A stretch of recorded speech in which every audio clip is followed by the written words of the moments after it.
everyone, today we're reading Diary of a Roblox Pro. Survive the island. Now let's begin. Monday morning. Slurp! Ugh, Coda! I complained groggily, wiping the dog drool off my face. It's school break. You don't need to wake me up, you know. I opened one sleepy eye and saw my dog looking down at me with bright, shiny eyes and a smile on her face. I couldn't be mad at her for more than 10 seconds when she looked that cute. I rolled my eyes and sat up, pulling her into a hug. She nudged me with her nose. I'm guessing nobody has fed you breakfast, I said. At the word breakfast, Coda's ears pricked up and she began to pant excitedly. Okay, I said, throwing back my blankets and stepping onto the cold hardwood floor. I walked downstairs and entered the quiet kitchen. Dad had already left for the day, taking a trip to a reef to study some new marine plant life. He's a marine biologist, so that's part of his job. Mom was outside in her gardening gear, busy repotting her citrus trees. She loves spending time in her garden, and she'll often use the flowers she grows for the events she organizes as a party planner. So that left me and my sister Allie alone inside for a short amount of time. I went into the laundry room that adjoins the kitchen and scooped some of Coda's food out of the container and into her dog bell. I'd barely even stood back up before she had already gobbled it down. You are more like a pig than a dog, I laughed, ruffling the fur on her head. Coda looked very pleased with herself. Burp! Excuse you, I said, laughing. I shuffled over to the fridge, rubbing my tired eyes, and took out the orange juice. The carton felt like there wasn't much left. I looked from side to side, then opened the lid and chugged the remainder of the juice. "Ari!" a voice yelled. The jump scare made me spit the mouthful of juice all over the kitchen counter. "Allie!" I yelled, annoyed. My younger sister was standing in the doorway, still in her pajamas with her hands on her hips. "That's my juice," she said, stomping her foot. "It's not your juice," I argued. "It's the family's juice." "Well, you just put your gross mouth all over the carton. I don't want to drink your slobber," she complained. "You're in luck," I shot back, "because I've finished it, so you can't drink it anyway." "You finished my juice?" she yelled, her face now turning red. "It's not your juice," I repeated, getting louder. "I like orange juice. You like apple, so that's my juice," she yelled, angry tears filling her eyes. "You're going to cry about spilt juice?" I yelled back. "You're such a baby." "I'm not a baby," Allie hollered like, well, a baby. She took off a slipper and threw it at me. I dodged it and it landed with a splash in the puddle of juice on the counter. "Now my slipper is all wet," she cried. "It's your fault." "You threw it," I retorted angrily, swiping my hand across the counter to splash her with some of the juice. Her square face turned crimson. She reached behind her to grab the closet thing she could find and hurled it at me with surprising force. An egg smashed on my chest, dripping sticky, gooey yolk down my pajamas. "You little rat," I hollered, leaping past her to get an egg to throw in return. Allie squealed loudly. She ran away from me, terrified. "What is going on in here?" an exasperated voice called. Uh-oh. It was Mom. We hadn't heard her come in through the back door because of all our yelling. Mom's arms were full of flower arrangements. She froze in the doorway as she took in the scene in front of her. Juice all over the counter. Allie's slipper wet with sticky juice. Raw egg dripping down my pajama shirt and onto the floor. And me standing in the middle of it all with an egg in my hand, poised to throw it at my sister. I can't leave you two alone for 5 minutes without it turning into chaos, Mom said angrily, putting the flowers down on the dining table. Ari, you are supposed to be looking after Allie, not attacking her, Mom said. It's not me, I yelled back. She started it. She threw an egg at me. I don't want to hear it, Mom said. Both of you are in trouble. It's day one of your school break and it's already a nightmare. How am I going to get any work done with you two fighting like animals all the time? I folded my arms across my chest. This wasn't my fault. You'll have to go to vacation daycare, Mom said, shaking her head. Yay! Allie cheered. No, Mom, no, I protested. Vacation daycare is so boring. Please don't send me there. Only little kids go and there's never anyone my age. It's for babies. Well, if you act like a baby, you get treated like one, Mom retorted. I love vacation daycare, Allie sang happily. Why is she getting rewarded and I'm getting punished? I yelled. Mom sighed and her expression softened. You're not being punished with the vacation daycare, Ari, Mom said. It's fun. You'll go on trips and play games and, well, it's got to be a lot more interesting than hanging out here with nothing to do. She did have a point, but there was no way I was going to hang out there on my own. Can I at least see if Jez or Zeke want to come? I asked. Yes, of course. In fact, Jez's little brother goes there often, so she might be going anyway, Mom answered. I'll have a look at the schedule and choose some days with the fun activities. It will be good.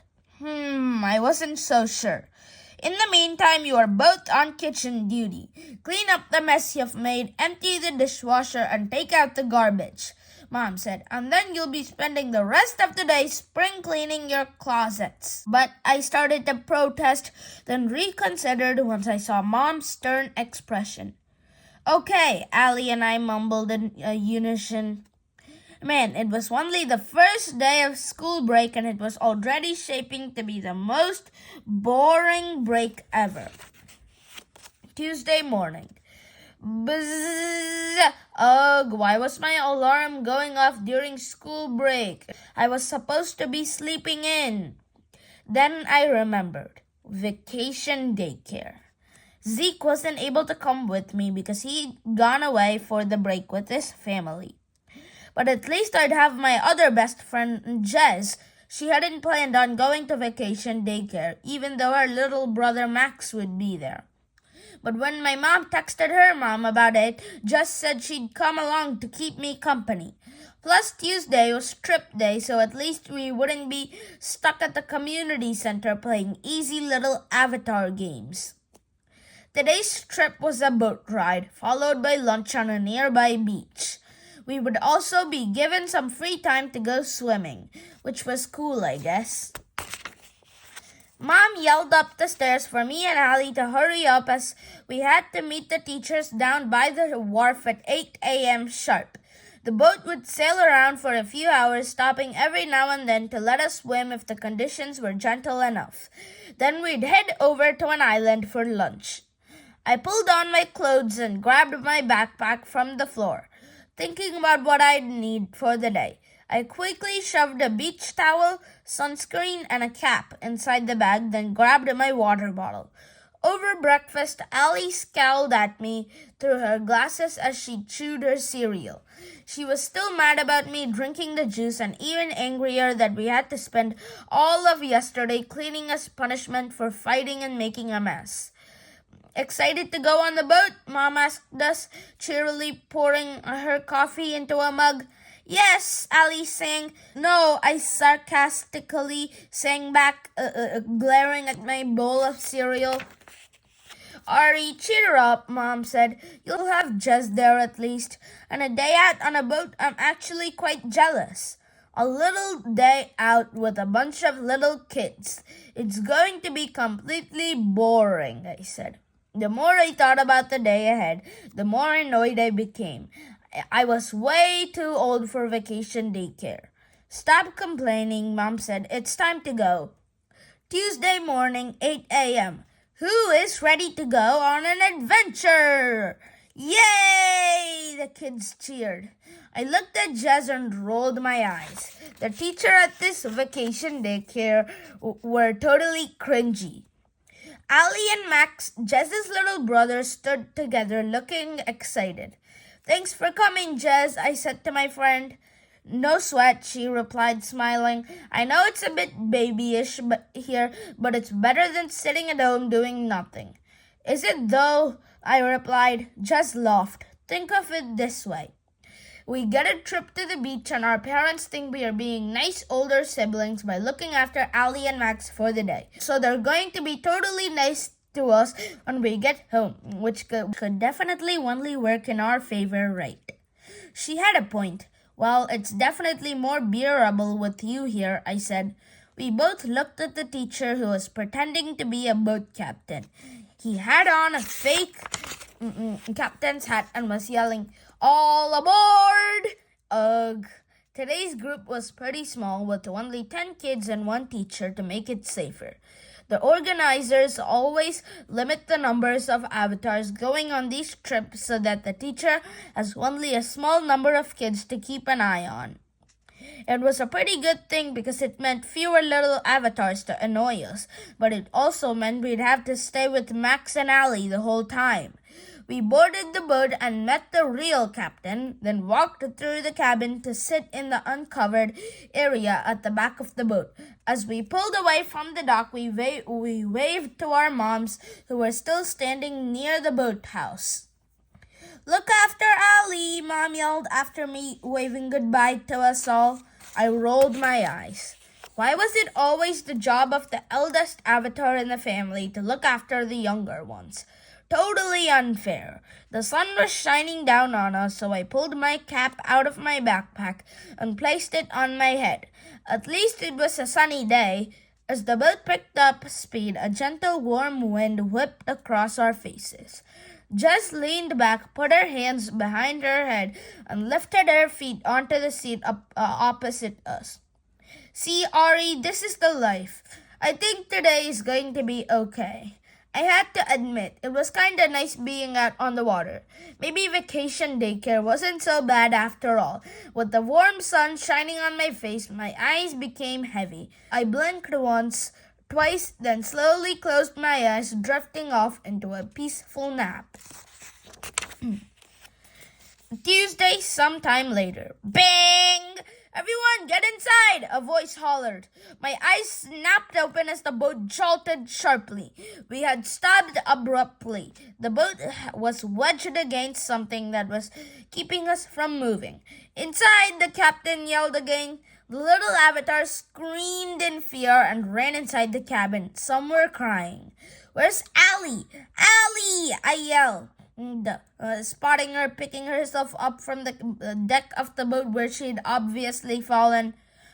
Ari, I fell, she whimpered. I took her hand and led her inside the cabin. As we entered, I overheard the captain speaking in hushed tones to the teacher. We've hit a large rock and it's torn the underside of the boat. We're taking on water fast, he said.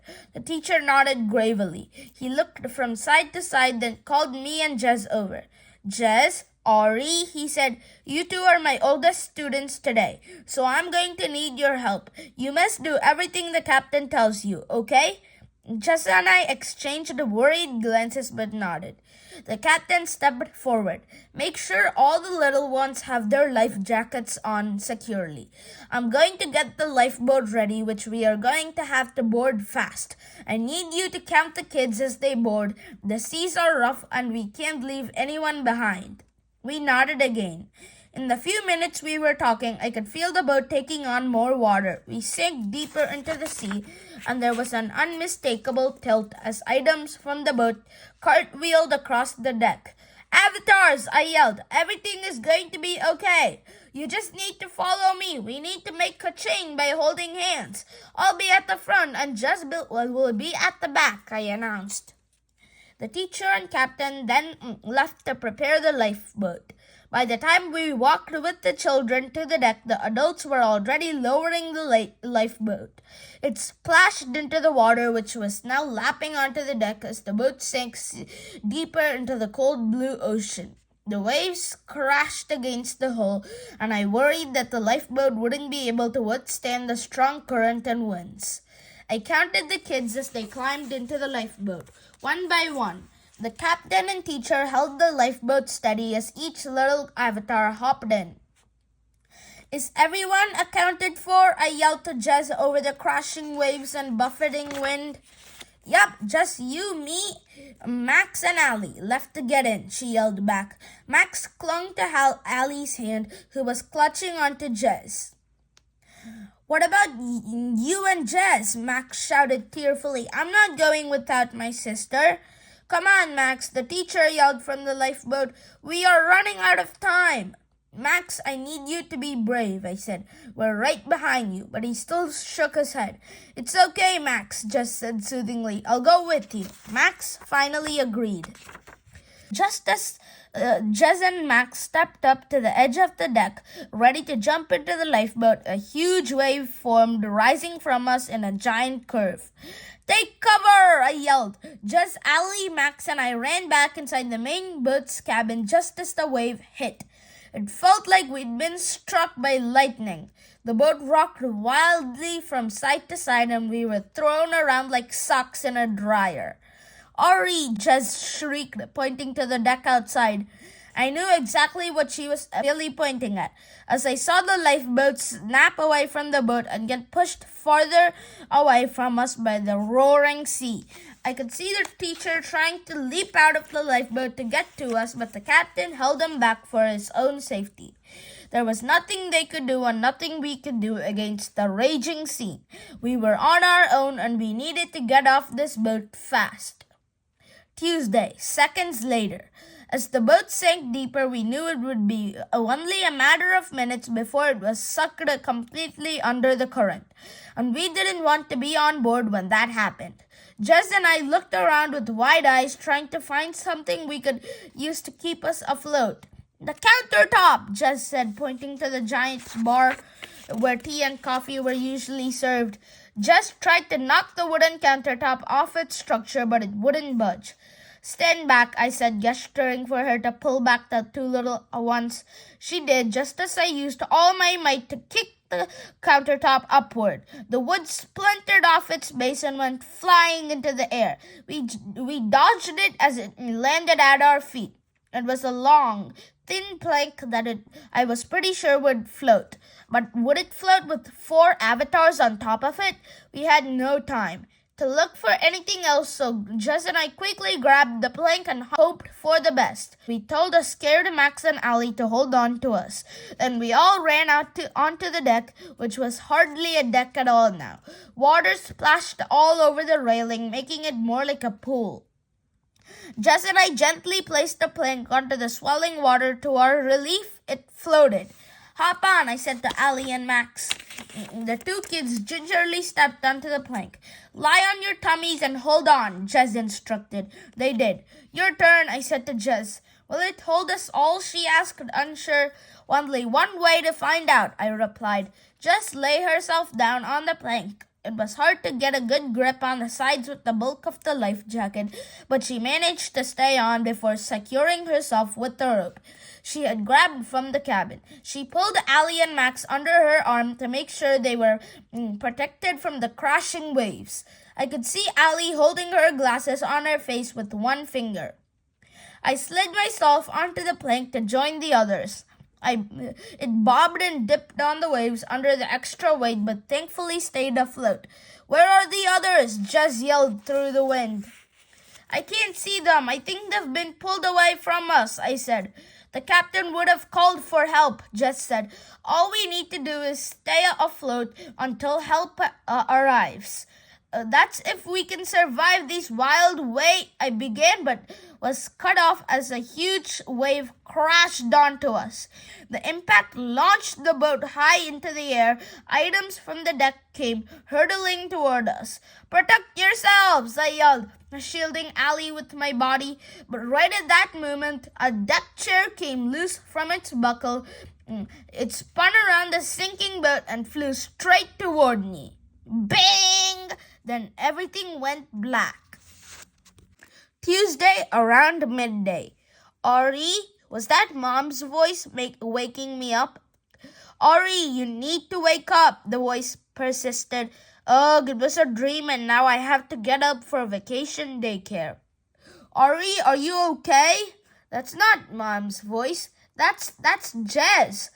Why is Jez in my bedroom? I sat up with a start. Ah!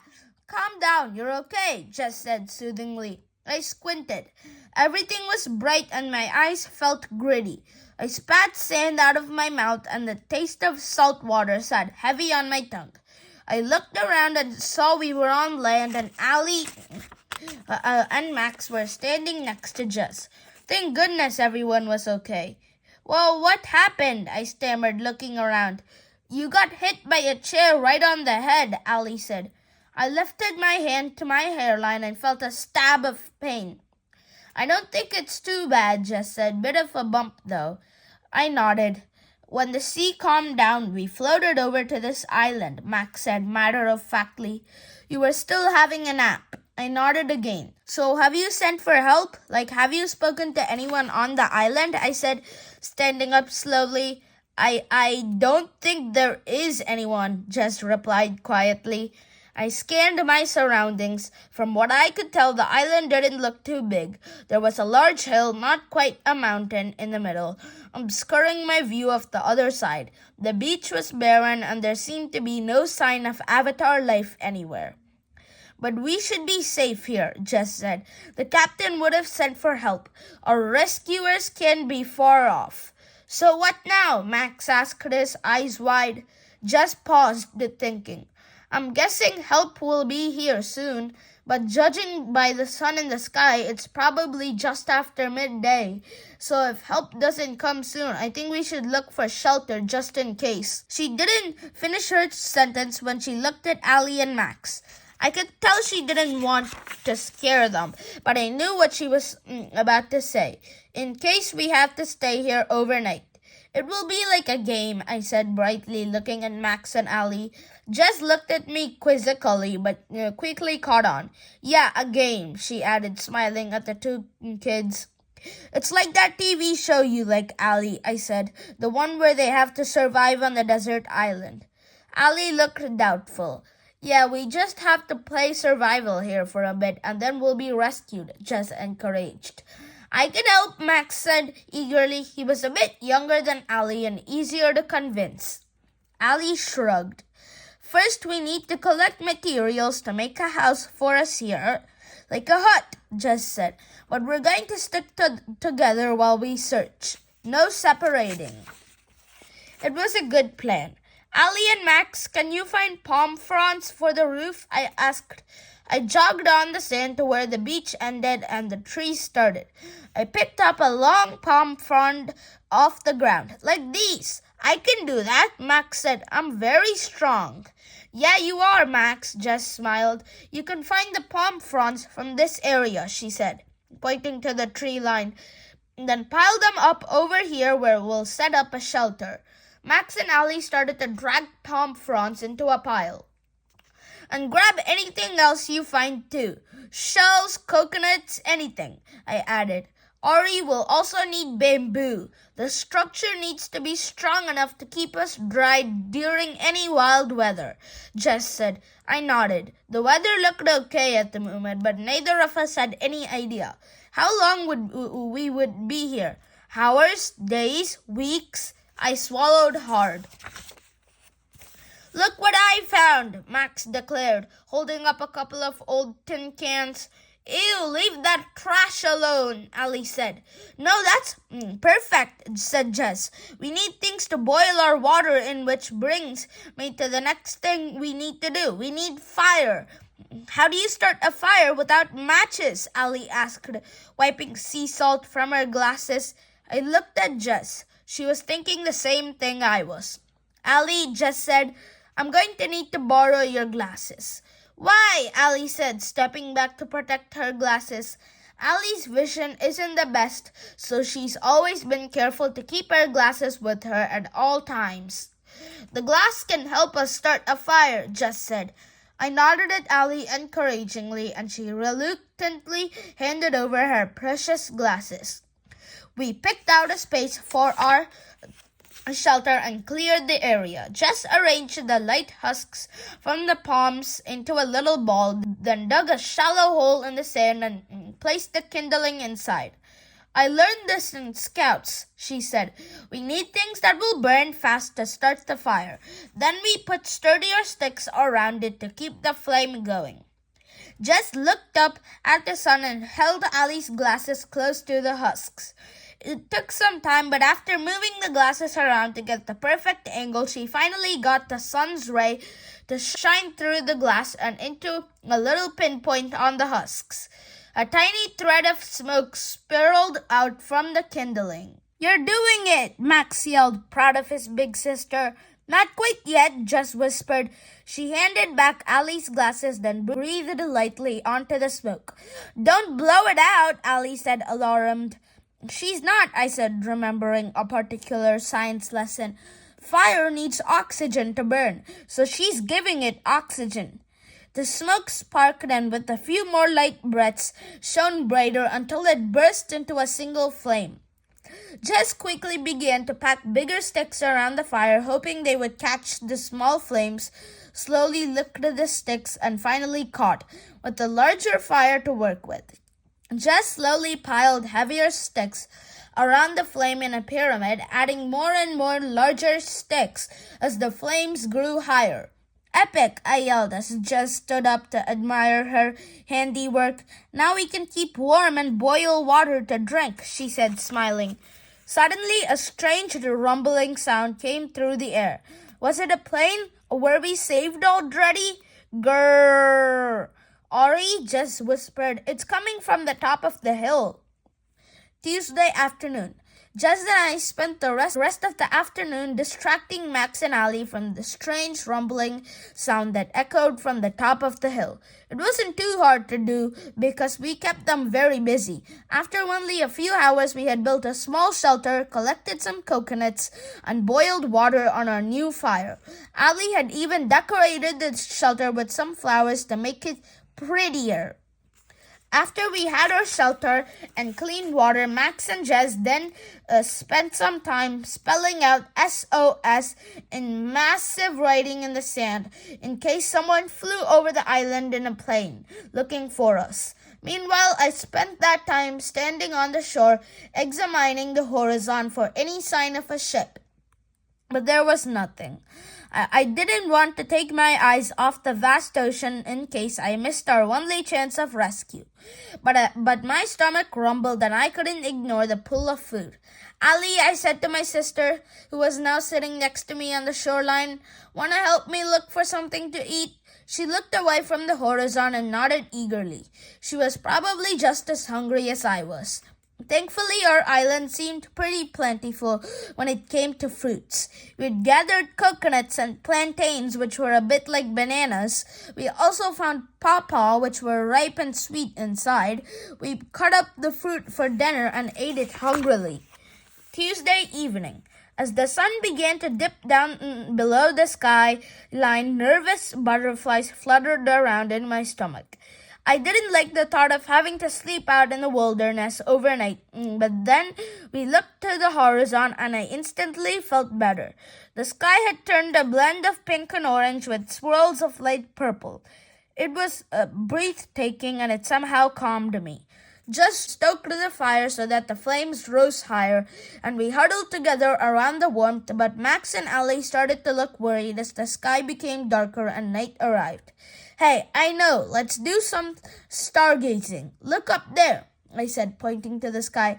Can you see how the stars make the shape of a dragon? I pointed my finger to a group of stars directly above us and joined them together with an invisible line. Oh, yes, said Max, brightening. I can see a lollipop, Ali said, pointing to another cluster of stars to our right. Max let out a big yawn. I think it's time to get you two avatars to bed, Jess said, looking at her sleepy siblings. Max and Ali lay down on the leaf beds we had created earlier that day. Then we tucked them in with big palm fronds to keep the night air off them. Ari, Ali said sleepily, do you think we'll be rescued tomorrow? I'm sure we will, I said with a waver in my voice. Just go to sleep now. Ari, she said again. Ali, I said go to sleep, I repeated, a little irritated. I know, I just wanted to say thanks for looking after us. My cheeks flushed pink and my eyes felt a prickle in them. Oh, that's cool, I said. Then Ali and Max drifted off to sleep, snoring softly. Jess and I sat by the fire, keeping warm and talking about what we would do if we actually weren't rescued tomorrow. We can't live off fruit, I said. Our stomachs will not appreciate that for long. We'll need to fish or find a vegetable or something. Jess nodded under the moonlight. Grrr! The low rumble from the hill grew louder. Ari, I don't know what that sound is, but it worries me, Jess said, and I had to agree. We need a backup plan, a safety plan to escape whatever that is if we need to. I knew Jess was right. It may have been the rumble of a volcano or worse, a creature, and whatever it was, I didn't want to be caught with no way off this island. Wednesday, early morning. Wake up, sleepyheads, we made you breakfast, a little voice chirped. I slowly opened my eyes to see Ali and Max standing there with a bunch of fruit laid out on a palm leaf. Oh wow, thanks guys, Jess said, sitting up slowly and rubbing the sleep from her eyes. I think the mountain is hungry too, Max said in between bites of mangoes. It's had a grumbly tummy all morning. Jess and I looked at each other with wide eyes. The rumbling had evolved into a low-grade hum, and was deeper and more droning than last night's growl. Jess and I needed to find another distraction for the two little avatars. Okay, Jess said, suddenly standing up. We're going to play something different today. We're going to build a boat. To hunt for treasure? Max asked with wide eyes. Sure, I said, jumping in on Jess's plan. We're going to make a cool boat to sail the 7 seas. Yay! Max and Ali chorused.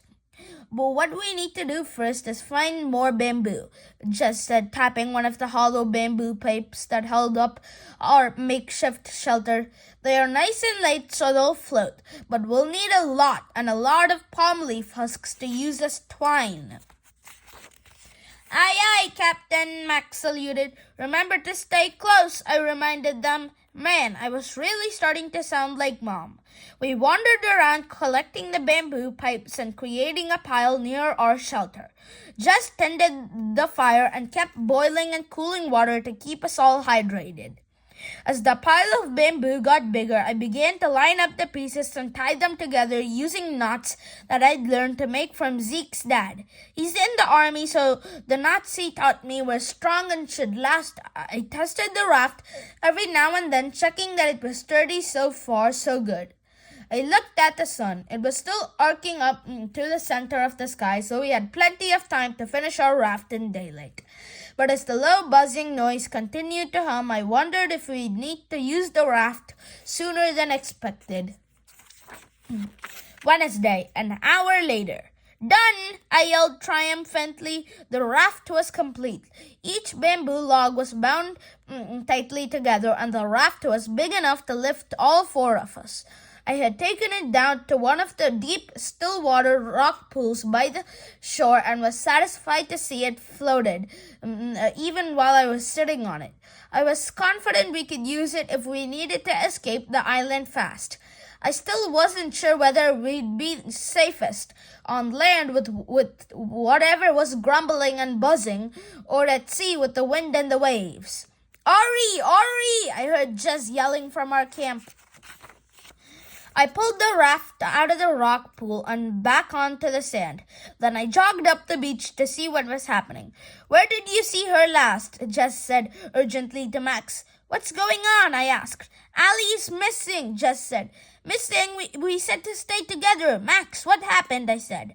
Max looked up at me with wide eyes. "I told her not to go, but she wouldn't listen," he said, sniffling. "She saw a deer and chased it up the hill. She thought it might be able to help us." Facepalm. The buzzing grew louder. "I have to go find her," I said. "You two wait here." "No way," said Jess. "I'm not having you disappear too. Max and I are coming. We need to stick together."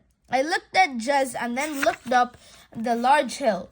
There was no time to argue. "Come on," I said urgently, walking off into the dense scrub in search of my little sister. Wednesday. A bit later. "My legs are sore," Max whined. I knew we shouldn't have all gone looking for Allie. "Max, are you sure she went this way?" I asked for the 5th time. He nodded but looked unsure. We had been bashing through the dense scrub and calling Allie's name for a half hour. I had a big thick stick in my hand and was using it to clear a path for us to travel through. But as we climbed the steep hill, the rumbling buzz grew louder and louder. "What's that noise?" Max asked. The noise was too loud to ignore. "I'm sure it's nothing," Jess said, dismissing the question. "Ah!" Max screamed as a huge wasp came hurtling toward him. It was bigger than any wasp I'd ever seen, as big as my head. I could see its sharp stinger protruding from the back as it flew angrily around Max. "Duck for cover!" Jess yelled, throwing a palm leaf at Max to protect himself. But the wasp continued to swoop around him until it turned and saw me and Jess and decided to change its attack plan. It flew toward Jess, the sharp point of its stinger glistening in the afternoon sun. As it prepared to sting her, I quickly leaped in front of her and swiped at it with my large stick. My makeshift weapon connected with the wasp's head, sending it hurtling through the air before it slammed into a tree and fell to the ground. Whack! "That was huge," Jess said. "I really hope we don't run into any more of those." Jess," Max said in a shaky voice, looking through some shrubs just ahead of us.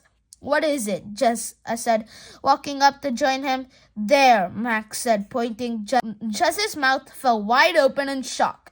"Ori," she said nervously, "you need to see this." Wednesday, even later. I peered through the scrub to see that we'd reached the top of the mountain, but it was in that moment that I also realized that this little mountain, this hill we had been climbing the whole time, was no hill at all. There was a huge opening at the peak, much like a volcano's crater, but this was no volcano. Wasps in various sizes hovered around the opening. Some were as big as the one that had just attacked Max, which we thought was huge. Turns out they were nothing compared with the rest. Some wasps were as big as an avatar, and the largest ones were as big as a horse. "Buzz, buzz, buzz, buzz." "Ari, I don't think this is a hill," Jess whispered. I shook my head. "You're right, Jess. This is a nest. A wasp's nest." I swallowed hard as the realization hit me. Our island wasn't really an island. It was a giant wasp's nest that lived in the middle of the ocean. The constant buzzing and rumbling we'd heard while here had been the ominous hum of angry wasps the whole time, and it didn't sound like they were happy to have visitors. We sank to the ground and crawled on our bellies to get a closer look at the opening of the nest. We had to be careful to stay hidden, but we also had to find Allie. Then we heard it. "Help! That's Allie!" I whispered urgently. The sound was coming from inside the nest. "Jess and Max, I want you to stay here. There's no point in all of us getting trapped, and I'm going to go inside the nest and see if I can find my sister." I could tell Jess wanted to protest, but she nodded glumly instead. There was no way she could look after Max and help me save Allie, and she knew it. Jess pulled her little brother in close as he trembled by her side. I positioned a large palm leaf over my body and commando crawled beneath the hovering wasps to the rim of the nest. The buzzing grew angry, as if the creatures sensed an intruder in their midst. Buzz, buzz, buzz, buzz, buzz. I peered over the edge of the opening and immediately saw Allie. She was imprisoned in a makeshift cage that the wasps had created in the nest's wall. She looked terrified. Guarding the cage wall were some of the smaller wasps, and by smaller, I mean they were still as big as me. I needed to create a diversion to get the guard wasps to leave their post. I looked around wildly, trying to find something to distract them. Then I saw a large boulder precariously poised on the side of the nest. It could be exactly what I needed. Using the leaf for cover, I commando crawled around the rim of the nest until I reached the boulder. I tried to push it with my arms while under the leaf. It shifted an inch but wasn't moving more than that. On the ground next to me was a large stick. A thought jumped into my mind. I could use the stick as a lever, but that would mean breaking my cover. Would I have time to hoist the boulder off the edge of the nest, or would the wasps get to me first?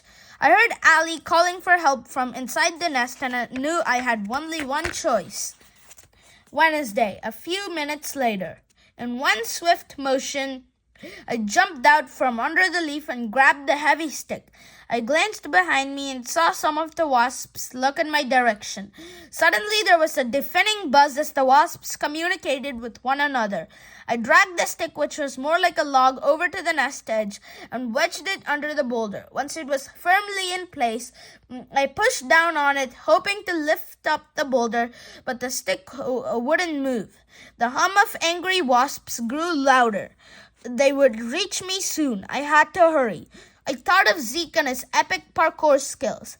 I jumped into the air and landed hard on the top of the stick, pushing my body downward. The stick sank under the pressure of my weight and dislodged the boulder. It tipped and then rolled, crashing loudly down the hill.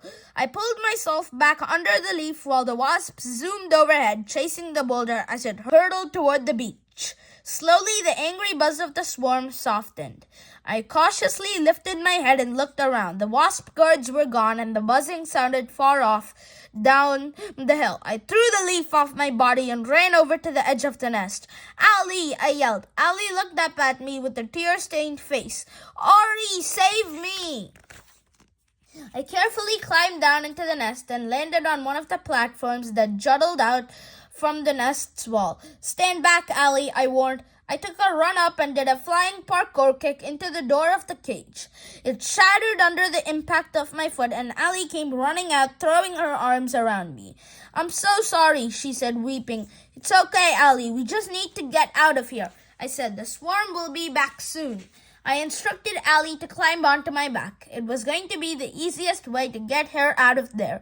Then I began to climb the ragged nest walls, which was much harder with my sister clenching onto my back. But I climbed on, powered by my own desperation.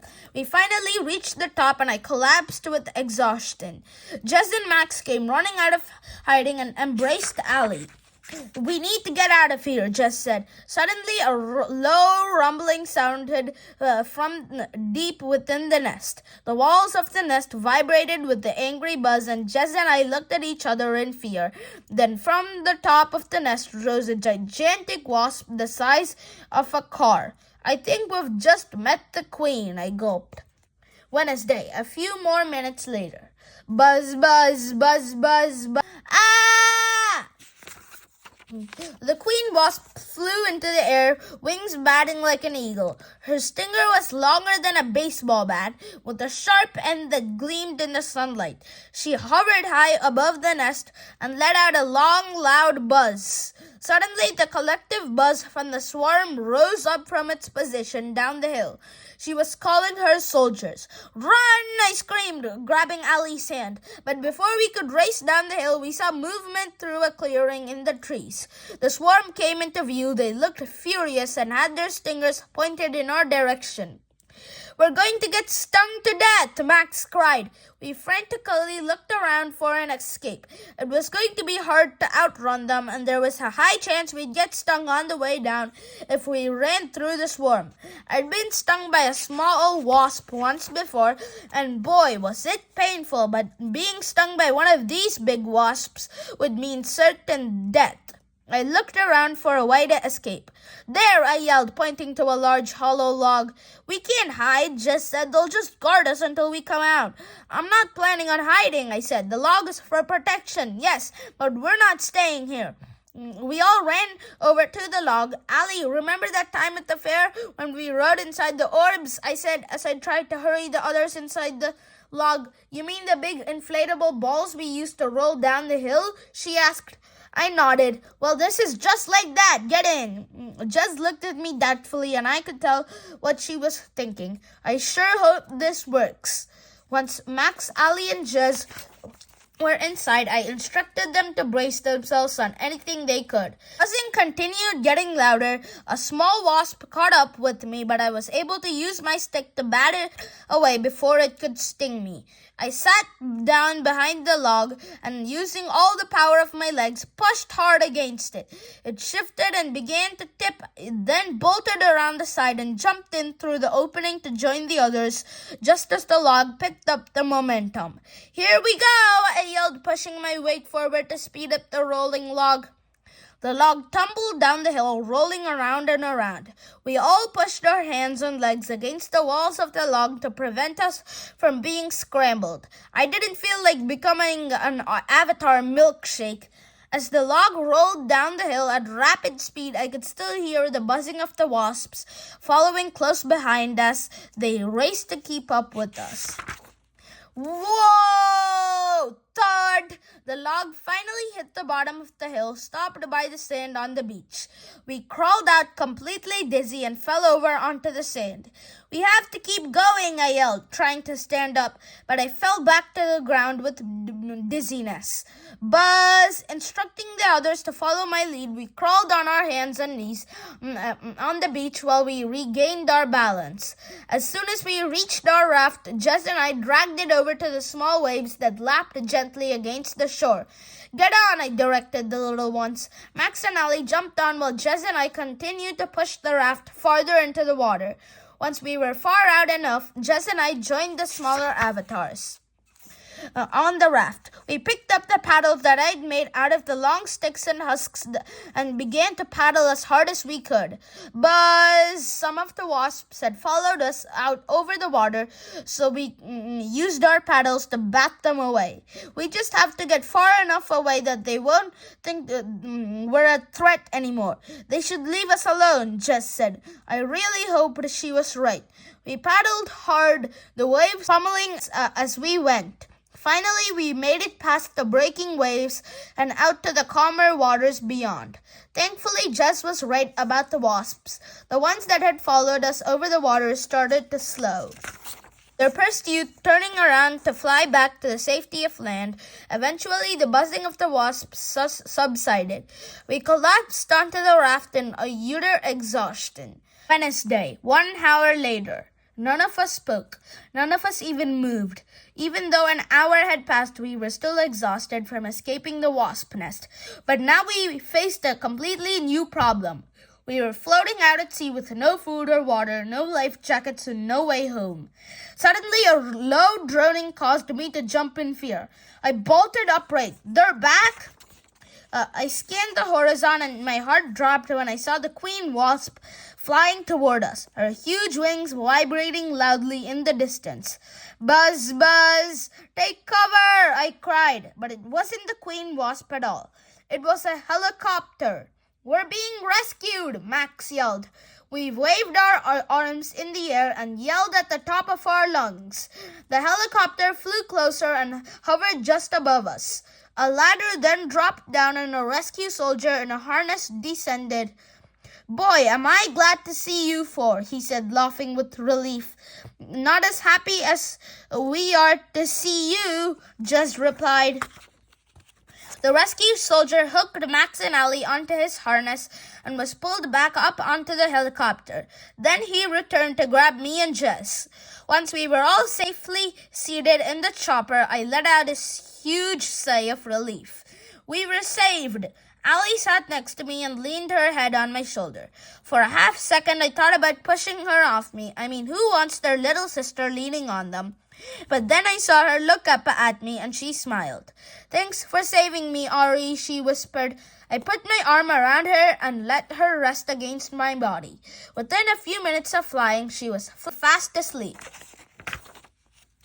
Saturday morning. It had been a few days since our big island adventure. As soon as we made it back to the mainland, we were taken to the hospital to be checked out. Then once we were given the all clear, we were interviewed for the news. We found out that all the other avatars from vacation daycare had made it back safely within an hour of being separated from us. Ali and I sat at the breakfast table eating our waffles. Dad was at work down at the docks, and Mom was hurrying around preparing a party event. "I had to run to the flower shop and pick up some arrangements," she said, grabbing her bag. "Ali, you'd better come with me so you two don't fight while I'm out." "It's okay, Mom," I said. "I think Ali and I will be fine here. Right, Al?" Ali looked at me and broke into a huge smile. "We sure will. We could play a computer game together," I said. "That new horse racing game you've had your eyes on came out while we were gone. Want to give it a go?" Ali's eyes went wide, slightly shocked at my offer, but she couldn't hide her excitement. "Yeah!" Mom also seemed a little shocked, but smiled anyway. "Okay, well, only be 5 minutes. Are you sure you two will be fine while I'm gone?" We both nodded. "Absolutely," I said. "I've got you, Ali." And she knew I did, no matter how many eggs we threw at each other. Thanks for watching. You could buy this book and read it, or you could get it at the library and read it. Bye. Thanks for watching. Please like and subscribe.